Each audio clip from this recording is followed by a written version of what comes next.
Class 7 Urdu. आज हम पढ़ेंगे सबक नंबर 13 कमसिन शहीद। सोचें और बताएं राशिद मिन्हास के बारे में आप क्या जानते हैं। जवाब है, राशिद मिन्हास पायलट ऑफिसर थे। आप पाकिस्तान एयर फोर्स के पहले शहीद हैं जिन्हें निशाने हैदर मिला। सवाल नंबर 2, पाक फ़िज़ाइया क्या ज़िम्मेदारियां अंजाम देती हैं। जवाब है, पाक फ़िज़ाइया पाकिस्तान की फ़िज़ाई सरहदों की हिफाजत करती है। कमसिन शहीद। कमसिन के मायने हैं कम उम्र। अल्फाज और उनके तलफ़ुज़। शमूलियत। शमूलियत के मायने हैं शामिल होना। तरबियती। तरबियत से मुतल्लिक मशगला, पेशा, कारोबार या किसी काम में मसरूफ़ होना। आगाही। आगाह करना, इतला देना। मुंतज़िर। मुंतज़िर के मायने हैं इंतज़ार करने वाला।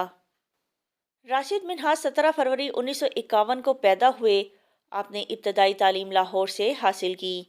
इसके बाद अपने ख़ानदान के साथ कुछ अरसा रावलपिंडी में मुकीम रहे। मुकीम रहना यानी रिहाइश पजीर होना, वहाँ उनकी रिहाइश थी और तालीम के सिलसिला भी जारी रखा। उनका ख़ानदान कराची मुंतकिल हुआ। मुंतकिल होना यानी दूसरी जगह जाना। तो राशिद मिन्हाज भी अपने वालिदैन के साथ कराची आ गए। उन्होंने बाकिया की तालीम यानी बाकी रह जाने वाली तालीम कराची के सेंट पैट्रिक स्कूल से हासिल की। राशिद मिन्हास को बचपन ही से पायलट बनने का शौक था। उन्होंने अपने घर पर भी खिलौना जहाज़ों के बहुत से मॉडल इकट्ठे कर रखे थे। ये उनका पसंदीदा मशगला था, यानी उनका पसंदीदा खेल था। आपके वालिद मोहतरम अब्दुल मजीद मिन्हास, जो कि इंजीनियर थे, उनको अपने बेटे की शौक से मुकम्मल आगाही थी, यानी उसके शौक से वो मुकम्मल वाकफियत रखते थे।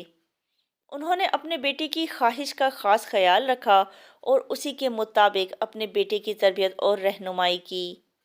बिला आखिर वो दिन आ गया जिसका ख्वाब राशिद मिन्हास बचपन से देखते चले आए थे। उन्होंने 1968 में पाकिस्तान एयर फोर्स में बतौर कैडेट शमूलियत इख्तियार की। दौरान मुलाजमत तरबियत मुकम्मल होने पर 1951 में वो बाकायदा पाकिस्तान एयर फोर्स का हिस्सा बन गए। अब उनका ओहदा पायलट ऑफिसर का था। 20 अगस्त 1971 का दिन तारीख में हमेशा याद रखा जाएगा, जब तमाम हवाबाज यानी पायलट हस्बे मामूल यानी रोज़मर्रा की तरह अपनी तरबियती परवाज के लिए तैयार खड़े थे। सब बेहद खुश और पुरजोश दिखाई दे रहे थे। कराची में वाक़ पाकिस्तान एयर फोर्स के इस हवाई अड्डे पर बड़ी रौनक थी। तमाम हवाबाज आज मामूल से हटकर सीनियर पायलट के बगैर जहाज़ उड़ाने के लिए ताज़ा दम दिखाई दे रहे थे। वो अपने अपने तैयारों में सवार होने लगे, इंजन स्टार्ट किए और पल भर में परवाज़ भरने को तैयार हो गए। राशिद मिन्हास भी अपने T-33 ट्रेस जेट में परवाज के लिए तैयार बैठे थे कि अचानक एयरपोर्ट पर एक गाड़ी नमूदार हुई। उस गाड़ी में उनका फ्लाइंग इंस्ट्रक्टर मतीउर रहमान बैठा था। ये गाड़ी दूसरे तैयारों के सामने से गुजरती हुई राशिद मिन्हास के तैयारे के पास आकर रुकी और उनके इंस्ट्रक्टर ने उन्हें रुकने का इशारा किया। राशिद मिन्हास समझे कि इंस्ट्रक्टर शायद आखिरी वक्त में कुछ मज़ीद हदायत यानी नसीहतें देना चाहता है। उन्होंने इंस्ट्रक्टर के इशारे पर कॉकपिट खोल दिया। मतीउर रहमान उनके जहाज़ में दाखिल हो गया और पायलट की सीट खुद संभाल ली। राशिद मिन्हास की समझ में नहीं आ रहा था कि उन्होंने ये परवाज़ अकेले ही करनी थी, तो इंस्ट्रक्टर किस लिए जहाज़ में उनके साथ आ बैठा।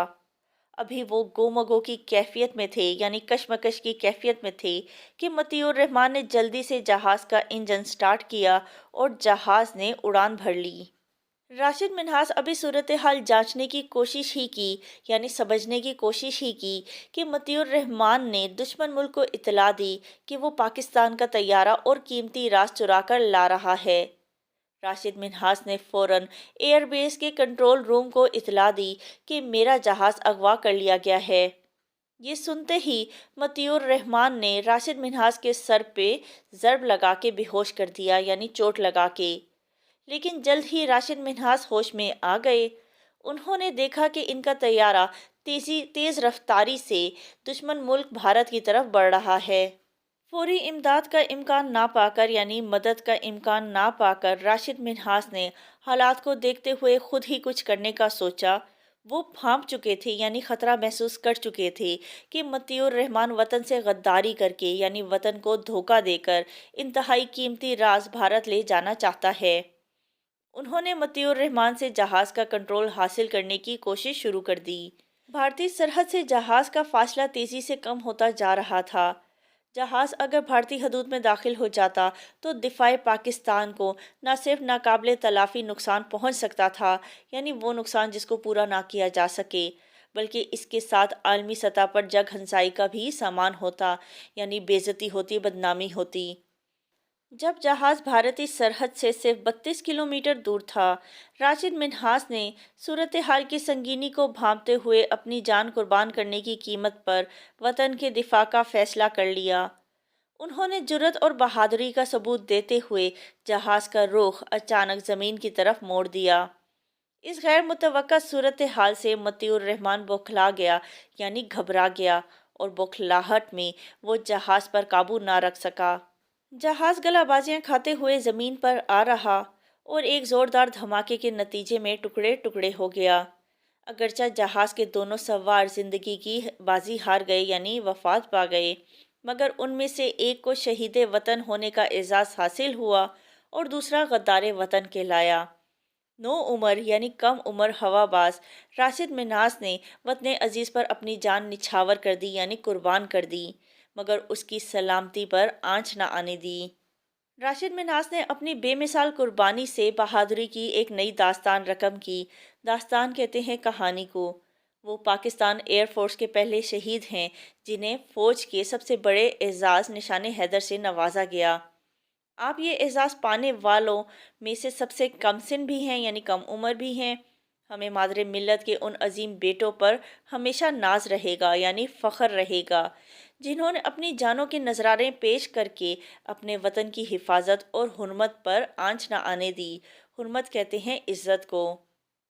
وطن سے مہر و وفا جسم و جاں کا رشتہ ہے، وطن سے مہر و وفا جسم و جاں کا رشتہ ہے، وطن ہے باغ تو پھر باغباں کا رشتہ ہے۔ ہم نے سیکھا راشد منہاس نے اپنی جان قربان کر دی، مگر وطن کی حرمت اور حفاظت کا حق ادا کر دیا، اور دشمن کو اس کے ناپاک عزائم میں کامیاب نہ ہونے دیا۔ وہ نشان حیدر حاصل کرنے والے سب سے کم سن شہید ہیں۔ ہمیں بھی چاہیے کہ اپنے وطن کی حفاظت کی خاطر کبھی بھی جان قربان کرنی پڑے تو اس سے گریز نہ کریں۔ ٹھہریں اور بتائیں مطیع الرحمان کون تھا؟ جواب ہے، مطیع الرحمان راشد منہاس کا انسٹرکٹر تھا اور وطن کا غدار تھا۔ سوال نمبر 2، راشد منہاس نے ایئر بیس کے کنٹرول روم سے کیا کہا؟ جواب ہے، راشد منہاس نے کہا کہ میرا جہاز اغوا کر لیا گیا ہے۔